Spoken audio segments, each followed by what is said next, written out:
চিনি মানেই পয়জন। এটা শুনে কি তুমি ফল মিষ্টি সব খাওয়া বন্ধ করে দিয়েছো? আসলে চিনি পয়জন না, কিন্তু অতিরিক্ত চিনি পয়জনের মতন কাজ করতে পারে।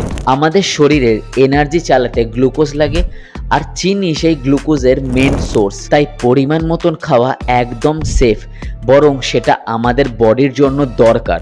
সমস্যা শুরু হয় যখন খাবারে অ্যাডেড সুগার থাকে, যেমন soft drinks, biscuits, chocolate, packet juice etcetera. এই খাবারগুলো আমাদের ব্লাড সুগার লেভেল হঠাৎ বাড়ায়, আর তার সাথে সাথে ইনসুলিন স্পাইক করে, যার ফলে ফ্যাট স্টোরেজ বাড়ে, ইনফ্লামেশন হয়, আর ডায়াবেটিসের রিস্ক বাড়তে থাকে। আর এর সাথে সাথে আরও একটা মিথ আছে যে ফলের মধ্যে যে সুগার থাকে সেটা নাকি খারাপ।